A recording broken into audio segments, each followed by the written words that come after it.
Alright guys, I'm back with another chapter in Genesis. We're in Genesis chapter 42, where the header reads, Joseph and his brothers meet in Egypt, and Joseph's brothers go to Egypt. Again, I don't know why they have those two different headers there. It seems kind of redundant, but I digress. We're going to get right into it. Chapter 42, guys. When Jacob heard that grain was available in Egypt, he said to his sons, "Why are you standing around looking at one another? I have heard there is grain in Egypt. Go down there and buy enough grain to keep us alive, otherwise we'll die." So Joseph's 10 older brothers went down to Egypt to buy grain. But Jacob wouldn't let Joseph's younger brother Benjamin go with them, for fear some harm might come to him. So Jacob's sons arrived in Egypt along with others to buy food, for the famine was in Canaan as well. Since Joseph was governor of all Egypt and in charge of selling grain to all the people, it was to him that his brothers came.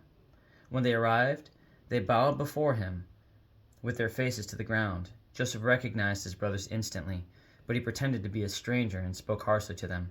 "Where are you from?" he demanded. "From the land of Canaan," they replied. "We have come to buy food." Although Joseph recognized his brothers, they didn't recognize him, and he remembered the dreams he'd had about them many years before. He said to them, "You are spies. You have come to see how vulnerable our land has become." "No, my lord," they exclaimed. "Your servants have simply come to buy food. We are all brothers, members of the same family. We are honest men, sir. We are not spies." "Yes, you are," Joseph insisted. "You have come to see how vulnerable our land has become." "Sir," they said, "there are actually 12 of us. We, your servants, are all brothers, sons of a man living in the land of Canaan. Our youngest brother is back there with our father right now, and one of our brothers is no longer with us." But Joseph insisted. "As I said, you are spies. This is how I will test your story. I swear by the life of Pharaoh that you will never leave Egypt unless your youngest brother comes here. One of you must go and get your brother. I'll keep the rest of you here in prison. Then we'll find out whether or not your story is true. By the life of Pharaoh, if it turns out that you don't have a younger brother, then I'll know you are spies." So Joseph put them all in prison for 3 days. On the third day, Joseph said to them, "I am a God-fearing man. If you do as I say, you will live. If you really are honest men, choose one of your brothers to remain in prison. The rest of you may go home with grain for your starving families. But you must bring your youngest brother back to me. This will prove that you are telling the truth, and you will not die." To this they agreed.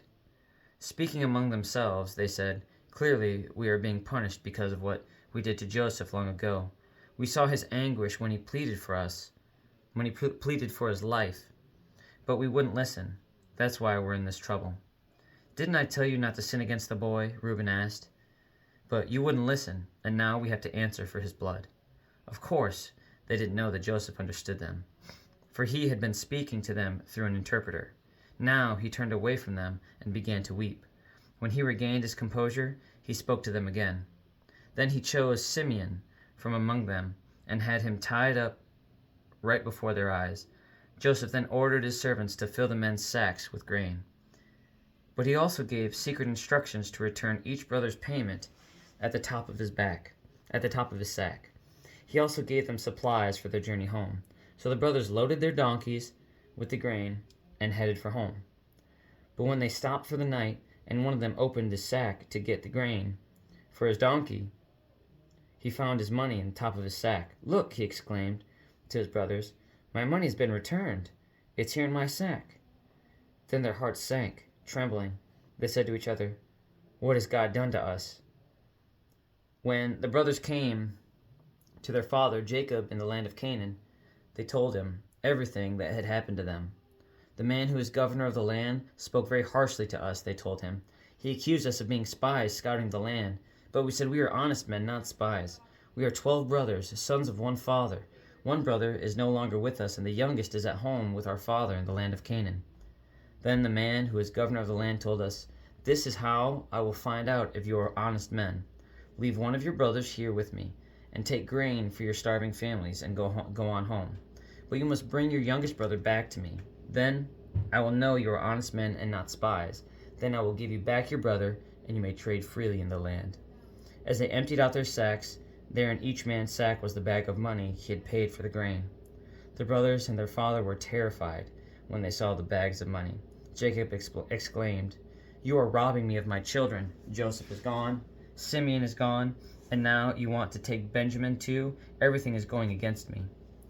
Then Reuben said to his father, You may kill my 2 sons if I don't bring Benjamin back to you. I'll be responsible for him, and I promise to bring him back." But Jacob replied, "My son will not go down with you.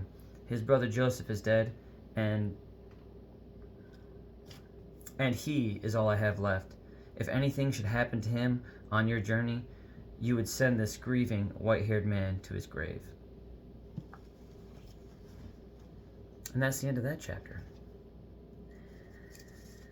It is pretty hard for me to hear about fathers playing such clear favorites with their sons. Obviously, they do a good job of I guess I shouldn't even say a good job. They do a job of explaining the favoritism that he has with the wives that he took, and there might be favored, and there's other circumstances as to why they take on other wives, and this is for obviously multiple men in the Bible so far. But we have Abraham, Isaac, Jacob, now Joseph, and all the brothers and all the relatives, and they all have kind of fallen in line with this. They've all taken a second or third wife, and they have clear favorites, and there's a specific line with a specific wife that they lean into. But so much so that one of the sons would be willing to sacrifice his own sons. So Jacob's grandsons, you can kill 2 of your grandsons if I don't bring one of my younger brothers back. And I imagine that is more of a standard of honor than it is not caring about his own sons. So I understand that, and that might have taken the place of like swearing an oath, or maybe verbally cussing to make great emphasis on the promise as far as the follow through. But I still struggle with that, to not have that same kind of love for all your sons, to where you're blatantly telling them, you're clearly stating to them, I value some of you much, much more than the rest. It's hard for me to hear, and it's so not, I guess I don't know, I don't want to say it's not biblically based, because it's obviously in the Bible, but that's not how Christ lives. And obviously this is Old Testament, so there's a reason why Christ fulfills this covenant and makes a new one, simply because they were lacking that understanding of just love. And even in their own children, husbands, wives, family members, they're all so brutal to each other. It's hard to even wrap my mind around that the people that they're talking about are all cousins and nephews and nieces and aunts and uncles, and they're all just absolutely ruthless to each other, stealing blessings, stealing items, stealing food, killing, raping, pillaging, all these terrible, terrible things. And they're all doing it to family. And so I don't know. That's hard for me to hear, but I still love the story of Joseph. I love the fact that Joseph ended up in a place that he didn't belong, doing a job arguably he didn't deserve, and it was simply because that was God's intent and his will for his life, and he trained him to be a servant. And the greater capacity for service, the greater the blessings. The greatest servant we have is Jesus Christ, and he is shepherd to us all, and he continues to serve and love, and he does it for everybody. You can't get greater than that. And so I love it.